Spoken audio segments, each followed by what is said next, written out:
pangyaw, welcome back. Ito na naman po inyong lingkod na si Maria. So ito na nga po na ang tagal-tagal natin na hindi nakapag-cooking vlog. So yun. So sa mga pangyaw po natin dyan, by the way, good evening kung nasaan man po kayo naroroon, at good morning at good afternoon. So ayun, welcome back sa aking cooking recipe with pangyaw. So ayan mga pangyaw, samahan niyo po ako sa aking pagluto na naman sa aking recipe with my Mariette version. So ayan po sa mga bago po dyan mga pangyaw. Kung hindi pa po kayo nakaka-subscribe sa aking channel, please don't forget to subscribe and paki-like nyo na rin po at paki-share nyo na rin po ang aking mga recipe. At sa mga gusto pong mag-request, sa mga gustong new recipe, mag-suggest lang po kayo or mag-comment lang po kayo sa comment section at ay lulutuin ko po. So, yung mga pangyaw, maraming salamat po. At, ayan, umpisahan na natin ang aking recipe.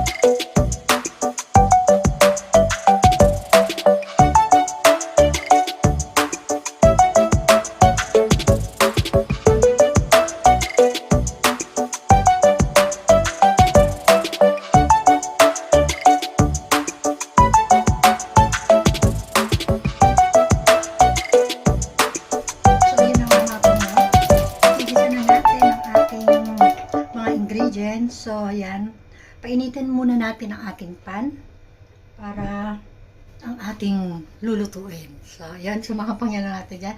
So, kailangan natin ng mga ganitong pan kasi gata nga. So, usually gata may sabaw. So, ayan.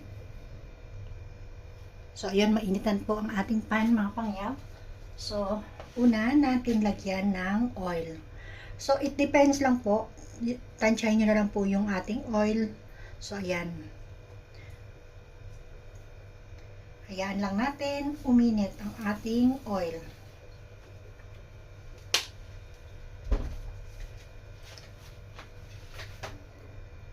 So, ayan mga pangyaw, mainit na yung ating pan. Sunod na po natin ang ating garlic. So, ayan, talagang mainit na. So, garlic, hayaan lang natin siya mag-brown. So, tama lang yung aking nilagay na oil mga pangyaw kasi igigisa ko pa yung ating pork at may mataba-taba yung ating pork. Medium fire lang din para naman huwag masunog. Dahil igigisa natin yung ating shrimp o bagoong. So, yan lang din natin maluto ng mild. Ilagay na rin natin yung ating onion. 2 piraso lang po yan na medium size ang ating onion.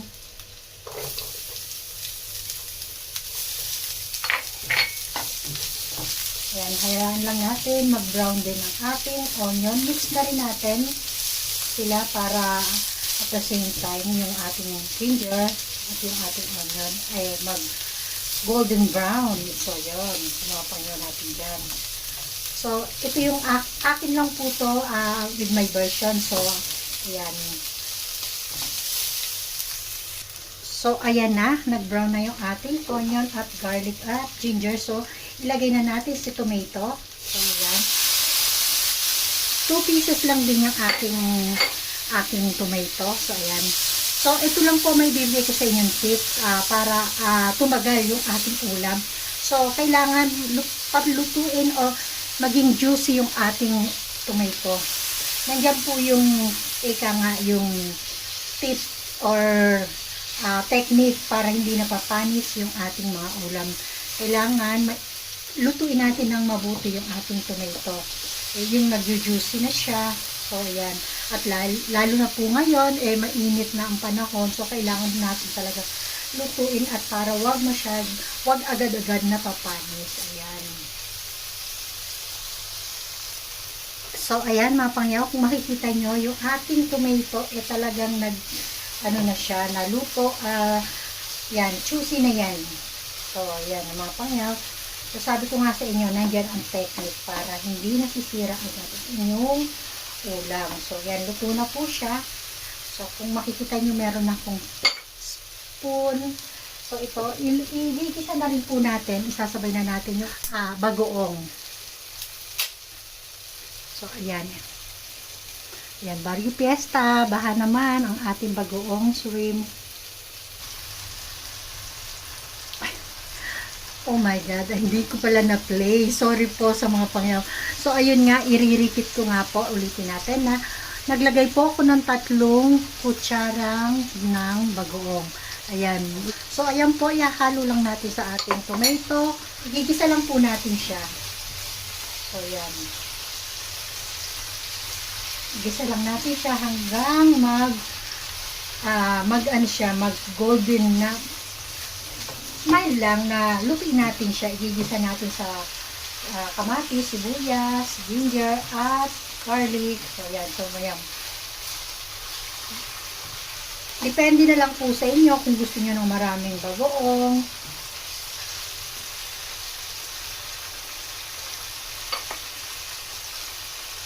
So, ayan mga pangyaw, add lang natin ng 2 tablespoon na vinegar.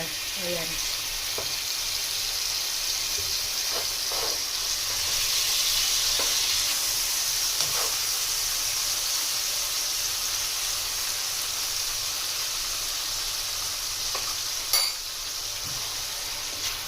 Ako pangyaw, kung nandito lang kayo, maaamoy nyo yung amoy ng bagoong at with vinegar. So, ayan na, kung makikita nyo mga pangyaw,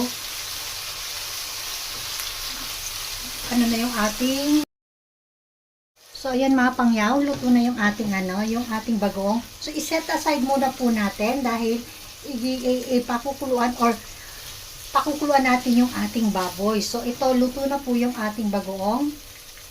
So, ayan, ready na po siya.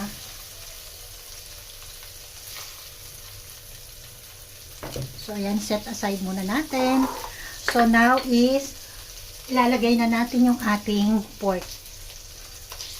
So, actually po itong aking pork, minarinate ko po ito with soy sauce and black pepper and salt. So, ayan. I-marinate nyo lang po siya at hayaan nyo lang po siya ng mga 2 to 3 hours na nakabab. Nandiyan po yung sarap niyan. Pampabata, eka nga.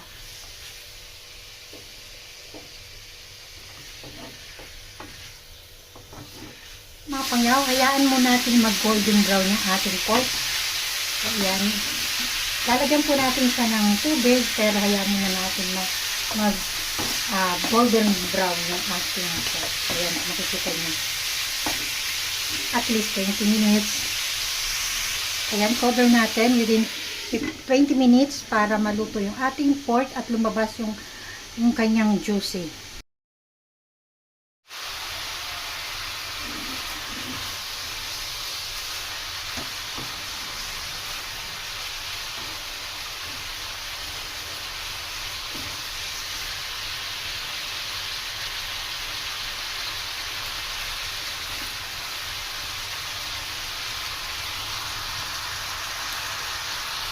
So, ayan, lagyan natin ng sabaw or tubig.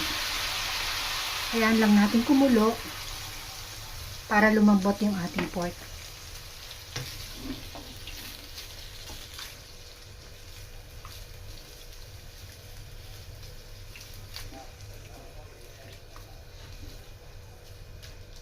Ayan, tapan po natin siya para madaling lumambot.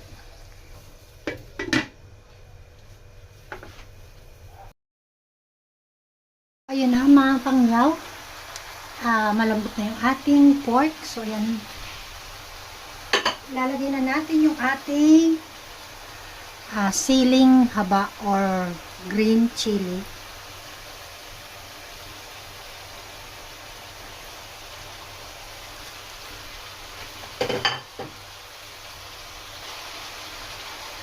So, So now, nailagay na natin yung ating chili. So isasama na rin natin yung ating ginisang bagoong. So ayan.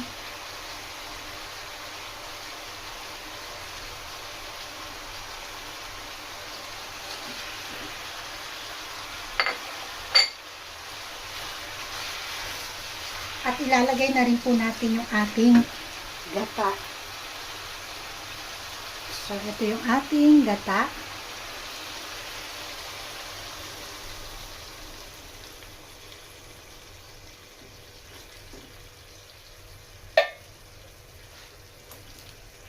Ayan, i-mix lang natin.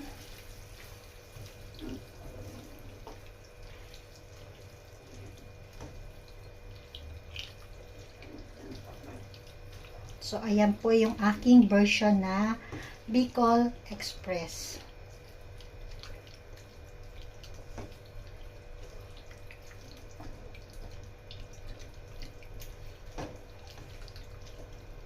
Ayan, hayaan lang natin kumulo yung ating gata at mag-absorb yung ating bagoong sa ating pork.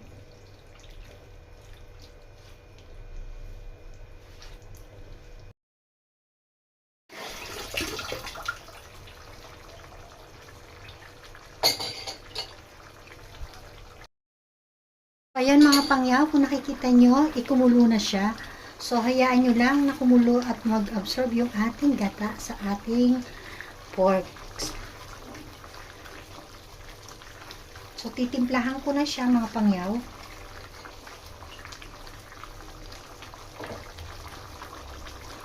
So, ayan, add na tayo ng magic sarap.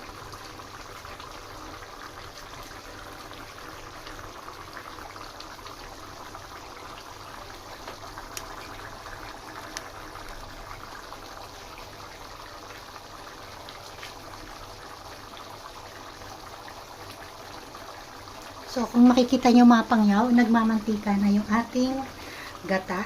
So, nandyan po yung sarap niyan. Yung gata niya, lutong-luto. So, para mag-ano yung ating gata doon sa ating pork, mag-absorb ba. So, yan. Sabaw pa lang, ulam na, mga pangyaw.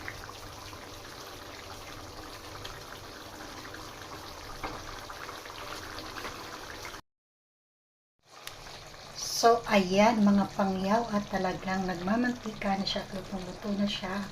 Malambot na po yung ang pork. So, ayan. Luto na po. So, sa mga pangyaw po natin dyan. Again, once again. Ito na naman po ang inyong lingkod na please subscribe po ang aking channel. At kung like nyo po itong aking vlog for today, ipakilike nyo na lang din po. At pakishare nyo na rin po ang aking recipe for today, ang Bicol Express. Ayan, maraming pong salamat. Magkita-kita po tayo ulit sa next recipe po. So, God bless to all and bye-bye. See you on my next vlog. Bye-bye. Thank you to everyone. Ayan, luto na.